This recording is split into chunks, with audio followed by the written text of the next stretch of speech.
Bonjour frères et sœurs, nous lisons ce matin Ésaïe 58 et vous vous rendrez sûrement compte que j'ai zappé le Cantique des Cantiques. C'est un oubli de ma part et nous lirons un chapitre du Cantique des Cantiques début août. Ésaïe 58, un texte qui est secouant. Je lis ceci au verset 10 et 11. Si tu partages tes propres ressources avec celui qui a faim, si tu réponds aux besoins de l'opprimé, ta lumière surgira au milieu des ténèbres, et ton obscurité sera pareille à la clarté de midi. L'Éternel sera constamment ton guide. Il répondra à tes besoins dans les endroits arides, et il redonnera des forces à tes membres. Tu seras pareil à un jardin bien arrosé, à une source dont l'eau n'arrête jamais de couler.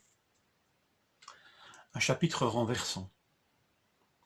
Voilà un peuple qui, avec une intention louable, entre guillemets, se tourne vers Dieu en jeûnant, en se privant de nourriture. Et voilà qu'ils reçoivent une réponse pour le moins étonnante, une réponse quand même. Ce jeûne n'est pas agréable à Dieu. Ce n'est pas que le jeûne ne soit pas agréable à Dieu en absolu, mais la manière dont le peuple l'approche ici par le jeûne ne plaît pas à Dieu. En fait, pourrait-on dire, en paraphrasant, vous jeûnez, vous vous privez de nourriture pour rechercher Dieu.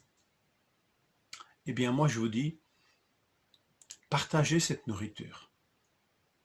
Partagez cette nourriture avec ceux qui sont affamés et avec ceux qui ont faim. Et alors, je vous répondrai, un renversement incroyable. Vous vous privez de nourriture, vous essayez d'éprouver la faim, mais pensez d'abord à ceux qui ont réellement faim. Et voyez ce qu'il y a dans vos cœurs. L'intention du peuple est clairement pervertie. Il s'imagine que le jeûne est une œuvre méritoire et qu'elle va amener forcément une réponse de Dieu. Dieu devient redevable de cette œuvre. Et là, c'est une intention qui est profondément malsaine. On n'achète pas Dieu, on n'achète pas ses réponses. Aucune œuvre, qu'elle s'appelle jeûne ou prière, ne nous assure que Dieu répondra forcément, comme si nous lui donnions ce à quoi il s'attend et que mécaniquement il va nous répondre. Si nous avons une telle vision de Dieu, il faut la corriger au plus vite. Ou si nous sommes arrivés à une telle relation avec le Seigneur, il faut vraiment revenir à lui de tout notre cœur.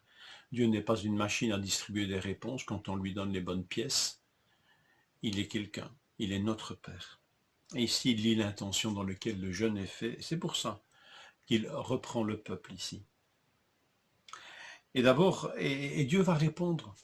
Et il va répondre d'une manière étonnante. Alors ta lumière poindra comme l'aurore et ta guérison germera promptement. De quoi ce peuple a finalement besoin d'être guéri et que ce jeûne quelque part révèle. Dieu profite de ce jeûne mal fait pour quand même dire des choses profondes et importantes au peuple. De quoi Dieu va-t-il guérir? Pour peut-être le voir, je voudrais lire la traduction que Darby nous donne de ce verset, de ces mêmes versets. Le verset 11 est un peu plus court ici. Si tu prodigues ton âme à l'affamé et que tu rassasies l'âme de l'affligé, ta lumière se lèvera dans les ténèbres et ton obscurité sera comme le midi. Et l'Éternel te conduira continuellement et rassasiera ton âme dans les sécheresses. Et oui, la surprise, c'est que le mot âme apparaît 3 fois dans ces 2 versets. Au verset 11, pratiquement toutes les traductions sont unanimes pour y faire figurer ce mot âme, qui traduit nefesh, de l'hébreu nefesh. Et en fait, il se trouve 2 fois dans le verset 10, le mot âme. Et là, peu de traductions le mettent en évidence, pour une question de compréhension peut-être. Mais il s'y trouve bien, et Darby le traduit très bien. Il est question d'âme, de profondeur, de cœur, d'intérieur de l'homme, dans ce que Dieu est en train de dire. Pas de jeûne à la va-vite, qui n'implique rien que les formes. Pas même ici de mise en pratique de ce qui est dit, donne à manger, etc. C'est même pas faire, oh, on va vite faire cette œuvre à la va-vite, comme ça Dieu va nous répondre. Encore ce côté perverti de l'attitude de l'homme, je vais vite faire ce que Dieu me demande, comme ça il répondra forcément. Non, Dieu veut entrer en relation profonde avec nous. Et nous devons entrer en relation profonde aussi avec notre prochain. Lui donner du pain, c'est bien, mais c'est rassasier son âme. C'est avoir une relation d'âme à âme. C'est beaucoup plus impliquant, n'est-ce pas? De quoi devrons-nous être guéris? Moi, je pense de ce que le Seigneur est en train de nous dire. Le Seigneur te conduira continuellement, il rassasiera ton âme dans la sécheresse. Est-ce que le Seigneur doit nous guérir de la sécheresse de l'âme qui peut nous atteindre à tout moment? De l'étroitesse de cœur que l'on trouve comme expression presque équivalente dans le Nouveau Testament. Seigneur, guéris-nous de la sécheresse de l'âme et de l'étroitesse du cœur. L'homme se prive de nourriture pour Dieu et Dieu lui répond en lui parlant de rassasier le prochain et de nous rassasier l'âme. Dieu nous donne toujours beaucoup plus que ce que nous pouvons lui offrir. Paul va dire ceci aux Corinthiens, c'est votre cœur qui s'est rétréci.